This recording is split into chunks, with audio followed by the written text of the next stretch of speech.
I suspected, but I hoped I was wrong. Susie and I have been married for 7 years and have 2 kids, boys ages 4 and 6. I have a good job in upper management with a tech company. Susie wanted to work, and that was not a problem with me. We had dreams of retiring one day and living the good life. She worked at a small company in the accounting department. She always left home at the same time as I did in the mornings, and we took turns dropping the boys off at daycare and preschool. We texted during the day, and I usually picked the kids up on my way home in the afternoon. She was always there putting together our supper. We played with the kids, watched a little television, put the kids to bed, then enjoyed our adult time. Usually 3 times during the week and always a couple more times on the weekends. There were never any complaints from either of us. About 3 months ago, a new lady was hired at her company. They became instant friends for some reason. Maybe because this woman was married and had 2 boys the same age as our boys. We ended up spending a couple of weekends back and forth at each other's houses for barbecues and play dates with the boys. I was not fond of either of them. The woman smoked and ordered her husband around like she was a queen and he was her slave.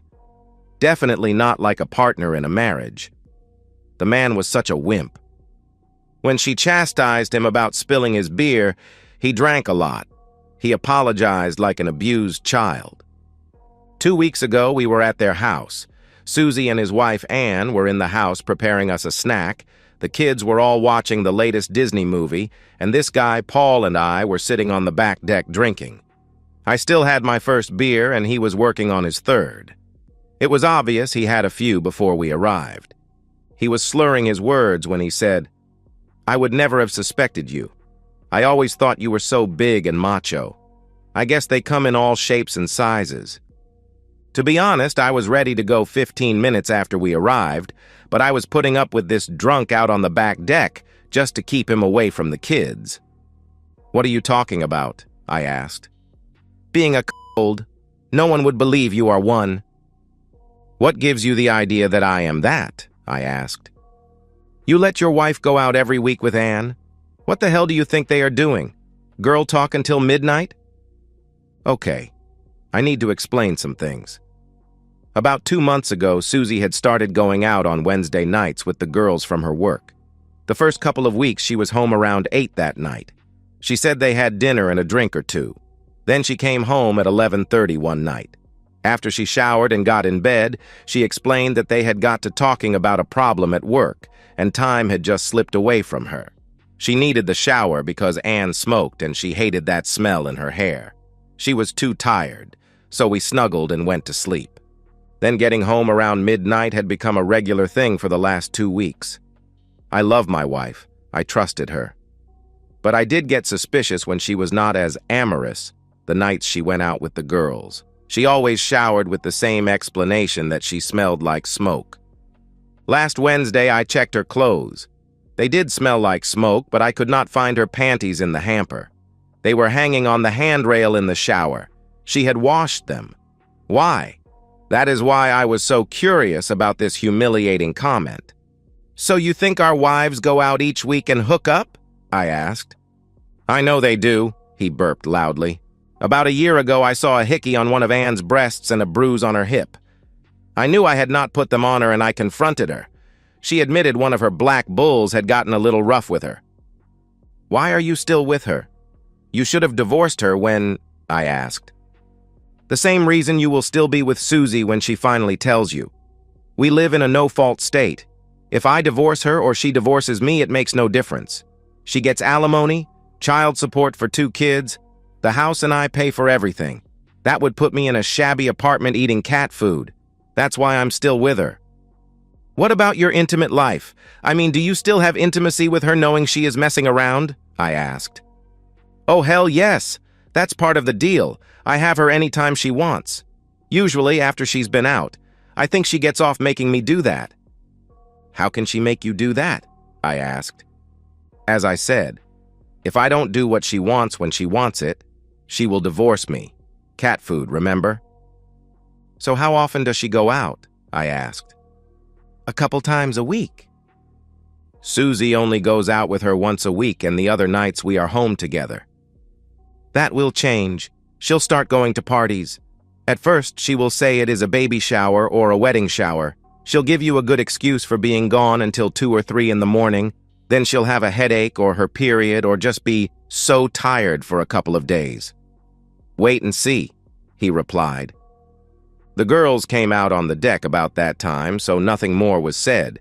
In a couple of hours, we were back at home. Susie busied herself with the boys while I retreated to my man cave to do some work on the computer. That night it was me that was too tired when I finally came to bed. I am not a wait-and-see type of guy, as Paul had suggested. Wednesday came, and I got a text that Susie and the girls were going out, and she may be late getting home. I fed the boys and got them in bed after some boring television. I completed my work in my man cave and then sat in the living room to wait for Susie. It was 12:15 a.m. when I heard her key in the door. As she entered the room, I flipped the light on, and she almost jumped out of her skin. "Damn, Jack, you scared me! What are you doing up at this hour?" "Waiting for you to get home from the Mandingo Club. Were you able to hook up with a black bull?" I asked. "Jack, what are you insinuating? That I am cheating on you? We had dinner, then got to talking." "Don't even start lying. You know what I do for a living. I know where you were and what you were doing." Technology is amazing. It was then that she smiled, that wicked, evil smile. I knew what was coming. "So what? There is nothing you can do about it. If I want to have every black guy in the city, you'll just have to put up with it. This is a no-fault state. Divorce me and I'll get alimony and child support for 2 kids. You'll pay the house note and the kids' tuition. You might get to see your boys once a month if you are lucky. I'll move one of my bulls in here to help with the kids, and there is not a damn thing you can do about it. You'll be living in a little apartment and eating tuna fish out of a can. So just get over it. Anyway, this is probably just a passing fantasy with me. Maybe a year, maybe 2 or 3, and I'll be over my fascination with big black Johnsons.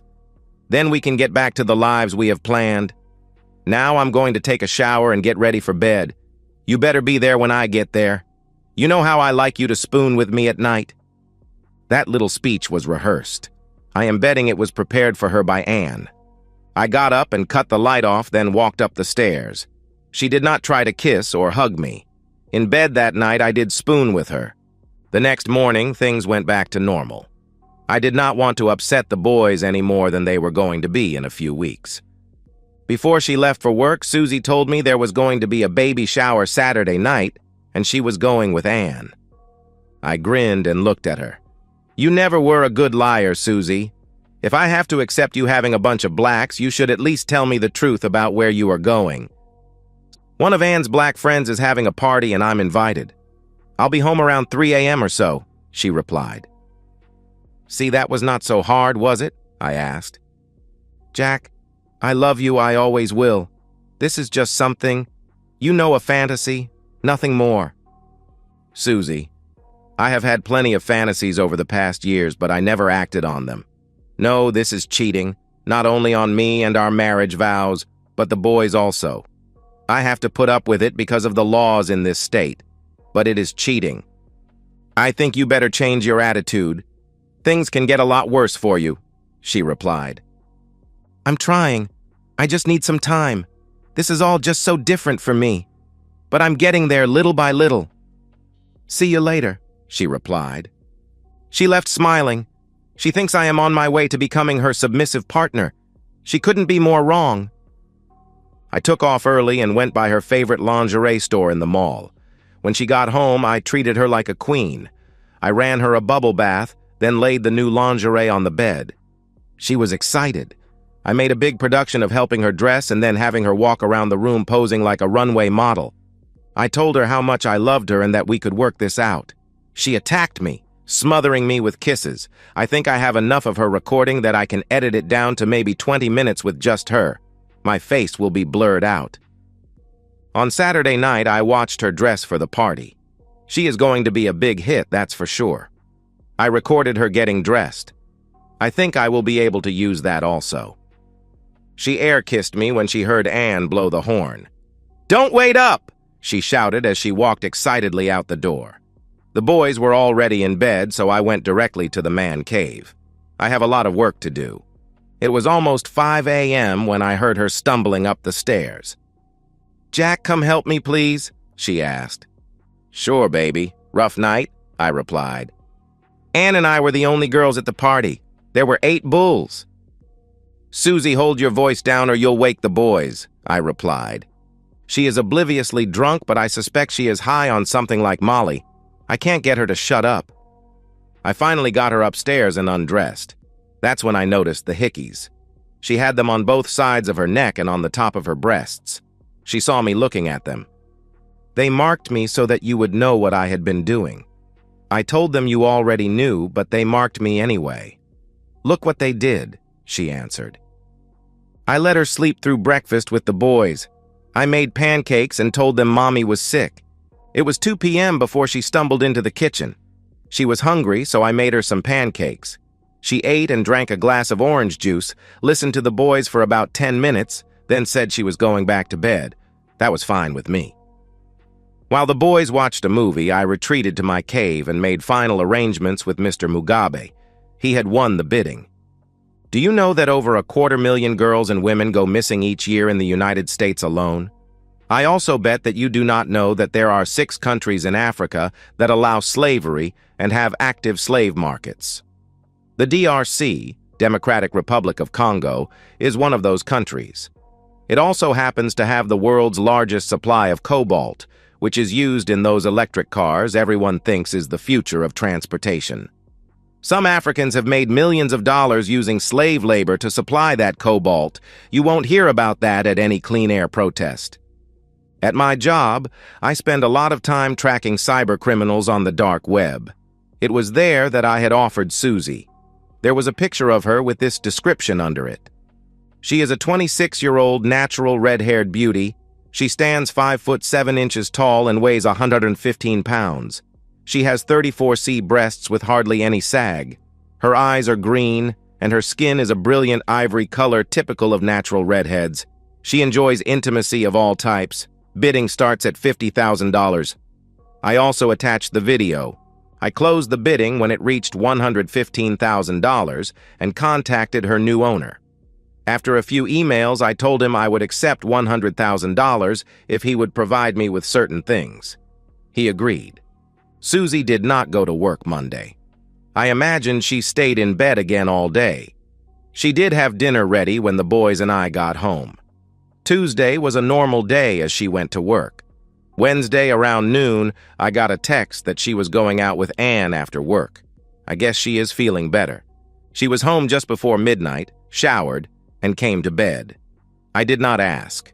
Thursday night after the boys were in bed, I invited her into my man cave for a talk. "Susie, I've been thinking a lot about this new lifestyle of yours, or ours, I guess.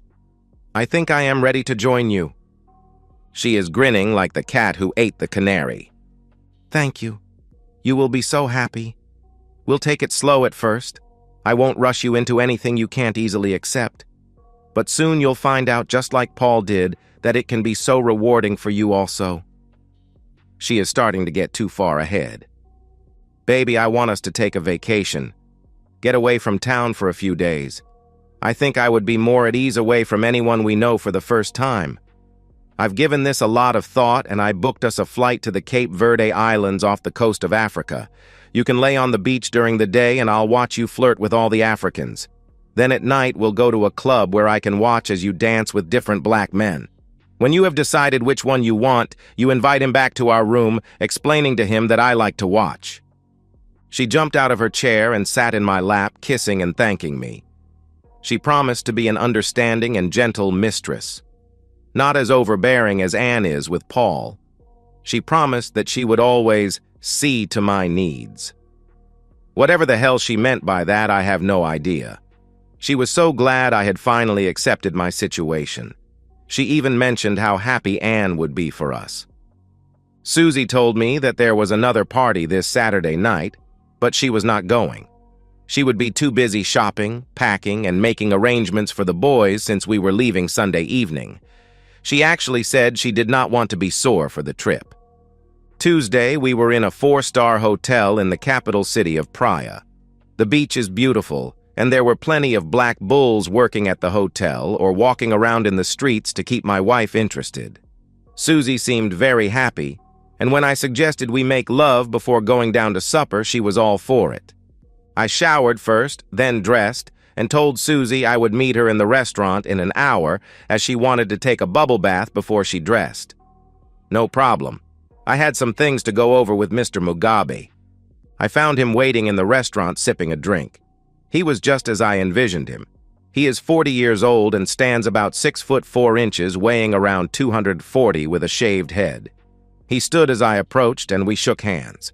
The 2 men with him were introduced as his personal security. He was dressed in what looked like an Italian suit which probably cost him $5,000 and was wearing a watch easily worth $15,000. When we sat, he smiled and said he had wired the money this afternoon when he received the pictures of us checking into the hotel. I told him I had gotten a notification from my bank that they had received the money. He suggested a scenario for this evening that I agreed with. I was just finishing my drink when Susie walked into the restaurant. She looked amazing. She had on her black heels with a little black dress that stopped about 8 inches above her knees and was slid up to her hip. "Introduce me to your friends," she told me as she smiled at Mr. Mugabe. He had stood as she approached the table, and he took her hand. "I am Winston Mugabe. These 2 are part of my security team." He pulled her chair out, and she sat down. "Jack told me his wife would be joining him for supper, but I had no idea you would be such a lovely creature. You are absolutely the most stunning woman I have seen since arriving here." Susie's eyes have not left his. "Why, thank you. Mr. Mugabe, are you here in the islands on vacation like us?" "Both business and pleasure. I arrived on my yacht 2 days ago and completed my business this afternoon. I decided to delay my return for a couple of days. Now that I have met you, I am glad I did. I am sorry. I do not mean to interrupt your supper." He started to stand when she put her hand on his. "No, don't go. Stay and have supper with us. We can talk, and you can tell me all about Africa." He sat back down, raised his hand, and snapped his fingers. 2 waiters ran to the table. "I'll join you, but it is my treat." He ordered something in his native language and then dismissed the waiters. Susie was enraptured listening to him talk about his tribe and how he was the oldest prince in line for the throne. He had been educated in England and now ran their cobalt mines. Dinner came, and it was some fish I did not recognize. We were finishing when we heard the band start up in the club. He invited us to join him, and he took Susie's hand and led her across the lobby into the club. I slowly followed. We found a table, and he immediately ordered a round of drinks. It was not long until he asked her to dance. I may as well have been one of the chairs because Susie never looked at me. She molded herself to him on the dance floor. He did take liberties with her body as they danced. They had danced for about 15 minutes. When they were back at the table, he said he needed to make a phone call and walked into the lobby. That's when Susie started talking. "This guy is perfect. He is rich, well-educated, and hung like a horse. When he gets back, I'm going to invite him up to our room. I'll tell him you like to watch, so be on your best behavior. Jack, if you mess this up for me, I'll ask him to have his bodyguards rough you up. Understand?" "I understand I won't be a problem," I replied. This cheating woman has gone from threatening to ruin me financially to threatening to physically harm me. I assured her I would play my part. In the years we had been together, I had never heard Susie talk like that. He walked back to the table and sat down. "A problem?" she asked. "No, nothing like that. Just something I needed to handle back home before it gets too late," he replied. "Why don't we take this party to our room?" My cheating woman can be direct. He looked into her eyes and he asked about me. "He won't bother us, he likes to watch," she replied. Mugabe knows the true reason why she is here. "That's totally fine with me, but I would like our first time to be special. Just you and me if that is all right with you. I'll extend my stay and we'll have plenty of time to play games over the next few days. How about tonight we go back to my yacht and spend some time getting to know one another?" Susie never looked at me or asked for my approval or permission. "I'd love that," was her answer. There was no kiss goodbye or even a glance at me as he took her hand and walked out into the lobby. That was the last time I saw my wife, Susie. After they left, I finished my drink as I watched people on the dance floor, mostly elegantly dressed black men dancing with white tourists. I never regretted for 1 minute what I had done. The $100,000 will be put into a college fund for the boys. I went to the room and packed all of Susie's things in her 2 suitcases. As I was finishing, there was a knock at my door. I was expecting it. One of Mugabe's bodyguards took the suitcases and handed me an envelope before he walked off without saying a word. I stayed the rest of the week lying on the beach and wandering through the shops in town. I flew home on our scheduled flight. Without Susie, of course.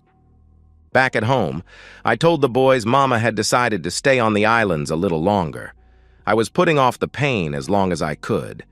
It was 3 days later that Anne called. I told her the story that Susie had met a rich African and ran off with him. She did not believe me. She kept shouting, "What did you do to her?" as I hung up the phone. The next afternoon, she showed up at my door with a black detective. He wanted to know where my wife was and why I had not filed a missing person report. "She is not missing, that's why. The last time I saw her, she was leaving with a black man to spend the night on his yacht. Before I left, I checked with immigration and found this." I showed him a copy of Susie's passport.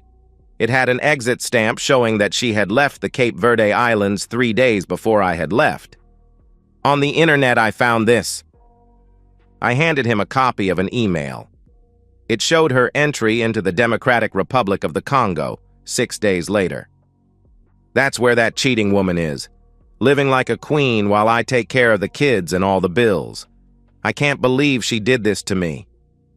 The detective thanked me for my time, then they turned and walked back to his car. I did not miss the fact that his hand was on Anne's back the entire time. I guess he is one of her bulls, and he was doing her a favor. She'll probably pay him back in the car on the way to her house. Then she'll kiss Paul. That could have been me getting that kiss if I had not taken action. I used the copies of Susie's passport that Mugabe had furnished me to file for divorce. It took a while, but I was finally free of that cheating woman, and I was not eating tuna fish out of a can. Revenge is a dish best served cold. It was about 5 months later, as I was sitting at a small cafe eating lunch, when Anne's husband, Paul, sat down uninvited. After exchanging a few pleasantries, he started talking about his relationship with Anne. Things had not gotten any better. In fact, they were worse. A lot worse. "She has me in a cage. I haven't experienced a climax in over a month." "Why?" I asked. "She said I embarrassed her in front of one of her friends." "How?" I asked. "I was cleaning up after her time with him when he became aroused again. He wanted more, but I refused. Now I'm back in the cage indefinitely. Sometimes I just wish she'd find some wealthy guy and leave me for him, like Susie did with you. You were fortunate, man." "Yeah." "Very lucky," I replied. He got up out of his chair, very gingerly, and left. But it got me thinking. All the problems Susie and I had were caused by Anne. That cheating woman should be made to pay. After the kids were asleep that night, I came up with a plan. Susie was going to send Anne an email. Well, not really, but it was sure going to look like she did. First, I contacted Mr. Mugabe and asked if he would be interested in a 28-year-old blonde who is as pretty as Susie. I told him her story, and he offered $50,000 sight unseen. If she truly is as pretty as Susie, he would send another $25,000 when he took delivery. I said I would let him know when to expect delivery. I could not help but ask about Susie. It had been almost 5 months, and I was curious. She wore on my nerves very quickly. She is now working 3 shows a night at one of my clubs and doing very well. She accepted the training quicker than most, and now seems very happy. You should come visit her sometime. I am sure you would enjoy watching her perform. Then he laughed. I doubt Susie was enjoying much of anything these days. After cutting the connection, I started working on the email from Susie to Anne. Dear Anne, I am sorry it has been so long since I have contacted you.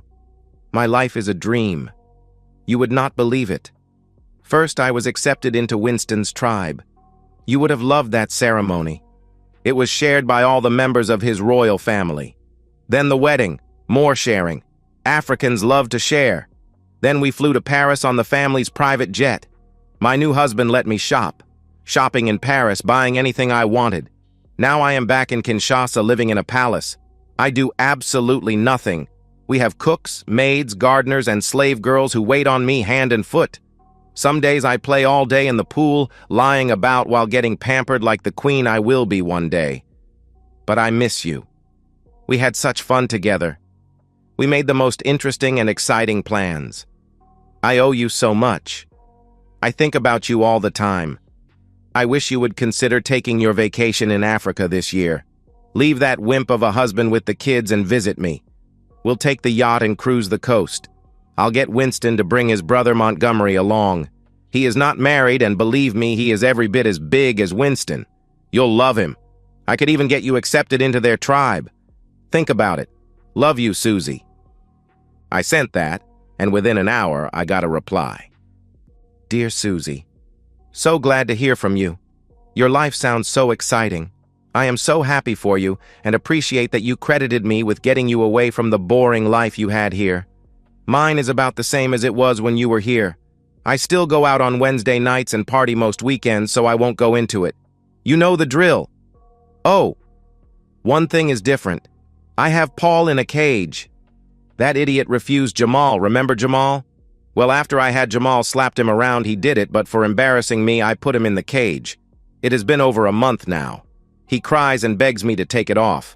I'm trying to think of something both humiliating and disgusting for him to do, like taking him to one of the parties and humiliate in front of everyone.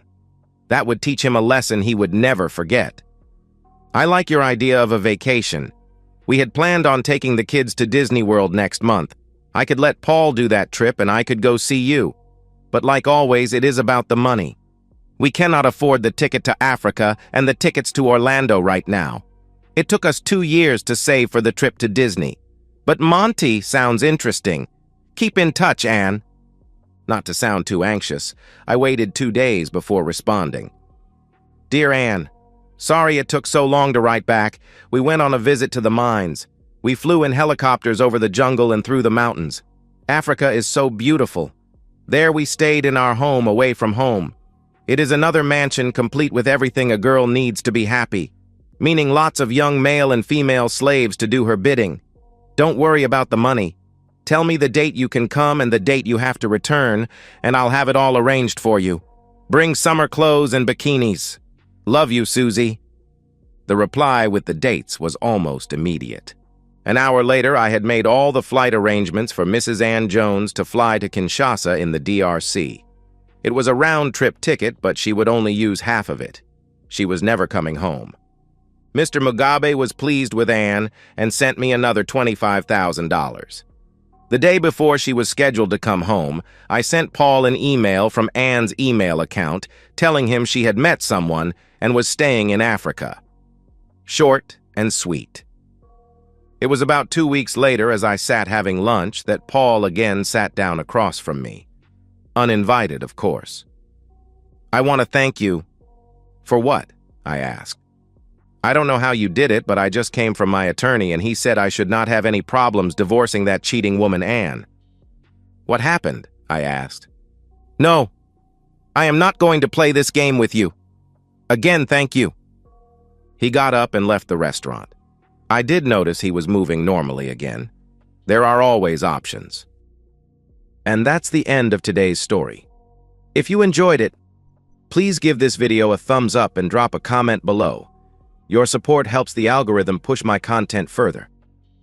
If you're new to the channel, don't forget to hit that subscribe button. It really helps me keep creating more stories for you. Thanks for watching, and I'll see you in the next one.